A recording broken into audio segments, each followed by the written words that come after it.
Hello students.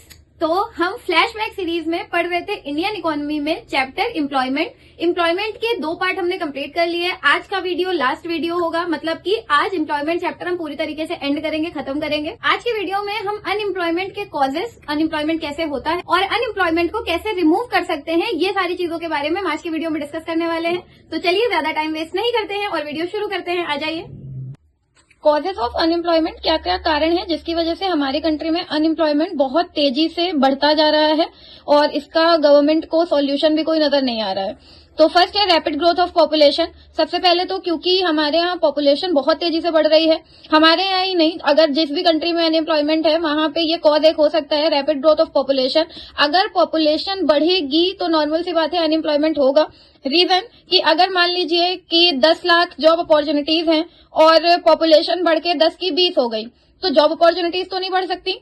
तो normal सी बात है अगर इस तरीके से पॉपुलेशन राइज करेगी तो उस तरीके से जॉब अपॉर्चुनिटीज नहीं बढ़ाई जा सकती, जिसकी वजह से जिन आधों को काम मिल पाता है और आधों को नहीं मिल पाता। जिनको नहीं मिल पाता वो अनएम्प्लॉयड रह जाते हैं और इसी वजह से रेट ऑफ अनएम्प्लॉयमेंट तेजी से बढ़ता जा रहा है। नेक्स्ट है slow economic growth. Economic growth बहुत स्लो है। अगर इकोनॉमिक ग्रोथ स्लो होगी तो इंडस्ट्रीज बहुत ज्यादा डेवलप नहीं होंगी और सबसे ज्यादा जो एम्प्लॉयमेंट प्रोड्यूस होता है वो इंडस्ट्री सेक्टर से ही होता है और अगर इंडस्ट्रीज ही नहीं डेवलप हो रही हैं तो नॉर्मल सी बात है एम्प्लॉयमेंट कहां से आएगा। तो ये एक कॉज होता है कि अगर इकोनॉमिक ग्रोथ स्लो है तो इंडस्ट्रीज डेवलप नहीं होती, जिसकी वजह से अनएम्प्लॉयमेंट तेजी से बढ़ता है। नेक्स्ट है एग्रीकल्चर सीजनल ऑक्यूपेशन। हमारे यहाँ इंडिया में, अगर हम इंडिया की बात करें तो इंडिया में एग्रीकल्चर जो है वो प्राइमरी ऑक्यूपेशन माना जाता है और at the same time agriculture seasonal occupation भी है। तो अगर वो प्राइमरी ऑक्यूपेशन है, रूरल एरिया में प्राइमरी सोर्स ऑफ इनकम है, तो नॉर्मल सी बात है वहां पे अनएम्प्लॉयमेंट का मतलब है कि लोग कुछ नहीं कर रहे हैं, क्योंकि जो एग्रीकल्चर करते हैं वो सिर्फ सीजनली ऑक्यूपाइड होते हैं। जब तक सीजन चलता है तब तक तो वो काम करते हैं, जहां सीजन खत्म उनके पास कोई भी काम नहीं रह जाता, तो वो बेचारे अनएम्प्लॉयड हो जाते हैं। नेक्स्ट है लिमिटेड मोबिलिटी ऑफ लेबर। बहुत सारा वर्कफोर्स ऐसा है जो बाहर नहीं जा पाते, वो मोबाइल नहीं होते, मोबाइल का मतलब वो हाथ वाला मोबाइल नहीं, मोबाइल का मतलब मूवेबल, कि जो लेबर है वो मूवेबल नहीं होते, वर्कर्स एक प्लेस से दूसरी प्लेस पे नहीं जाते हैं। जैसे फॉर एग्जाम्पल वो कोई फैमिली कॉन्स्टेंट्स हो सकते हैं, कोई भी रीजंस हो सकते हैं जिसकी वजह से वो दूसरी सिटीज या दूसरी टाउन या दूसरे कंट्रीज में नहीं जा पा रहे हैं, तो जिसकी और वो उसी जगह पर रहकर वही काम करते हैं जो उन्हें मिलता है, या फिर उन्हें काम ही नहीं मिलता है बट स्टिल वो वहां पर ही रहते हैं क्योंकि उनके आगे बहुत सारी प्रॉब्लम्स होती हैं। तो वो लिमिटेड मोबिलिटी की वजह से भी अनएम्प्लॉयमेंट है। जहां पे अनएम्प्लॉयमेंट अपॉर्चुनिटीज है वो वहां जा नहीं सकते और जहां पे वो रह रहे हैं वहां पे उस एरिया की या तो पॉपुलेशन ज्यादा है और या तो फिर उस एरिया में एम्प्लॉयमेंट अपॉर्चुनिटीज अच्छी नहीं है, तो इस वजह से अनएम्प्लॉयमेंट रहता है। लो एकेडमिक स्टैंडर्ड्स। एकेडमिक स्टैंडर्ड्स हमारे यहाँ बहुत अच्छे नहीं है। इंडिया का एजुकेशन सिस्टम स्किल्स से ज्यादा डिग्री पे बेस्ड है कि आप डिग्रीज ले लें, यहाँ पे डिग्रीज इंपॉर्टेंट है, स्किल्स नहीं।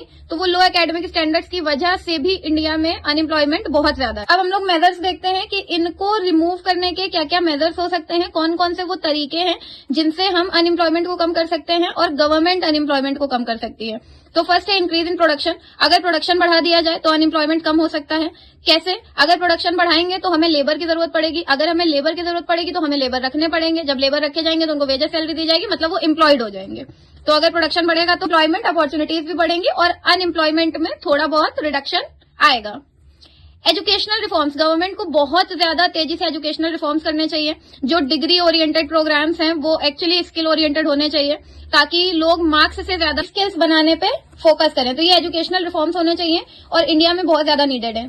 Control of population growth. Population पे कंट्रोल होना चाहिए। देखिए पॉवर्टी का रीजन, अनएम्प्लॉयमेंट का रीजन, किसी भी चीज का रीजन सबसे ज्यादा पॉपुलेशन ग्रोथ पे कंट्रोल रखना मैंडेटरी है। अगर पॉपुलेशन ग्रोथ पे कंट्रोल हो जाए तो आधे से ज्यादा प्रॉब्लम्स तो ऐसे ही सॉल्व हो जाएंगी। अब पॉपुलेशन ग्रोथ के लिए गवर्नमेंट को पॉलिसीज लानी चाहिए, फैमिली पॉलिसीज, फैमिली प्रोग्राम्स बनाने चाहिए जिससे पॉपुलेशन पे थोड़ा बहुत कंट्रोल लाया जा सके।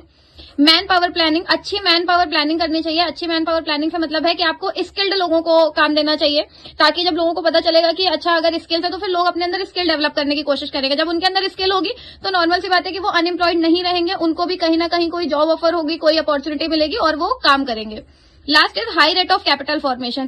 कैपिटल फॉर्मेशन ज्यादा होना चाहिए, लोगों के अंदर सेविंग हैबिट एनकरेज होनी चाहिए जिससे कैपिटल फॉर्म होगी। अगर कैपिटल फॉर्म होगी तो कैपिटल फॉर्मेशन डायरेक्टली और इनडायरेक्टली हमारी इकोनॉमी को ही हेल्प करेगा क्योंकि हम उससे कोई भी छोटी मोटी इंडस्ट्री सेटअप कर सकते हैं, कुछ भी चीजें जिसमें हमें काम करने के लिए लेबर चाहिए होगा और वो लेबर जब हम लगाएंगे तो अनएम्प्लॉयमेंट में रिड्यूस आएगा। तो ये थे मेजर्स। तो स्टूडेंट्स, ये था आज का वीडियो अनएम्प्लॉयमेंट टॉपिक के ऊपर, और आज हमारा ये चैप्टर पूरी तरीके से कंप्लीट हो गया। अगर आपकी बुक्स में कुछ टॉपिक रह गए हैं तो मुझे कमेंट सेक्शन में बताइए, वीडियो को लाइक करिए, दोस्तों के साथ शेयर करिए और चैनल को सब्सक्राइब करिए। Thank you so much.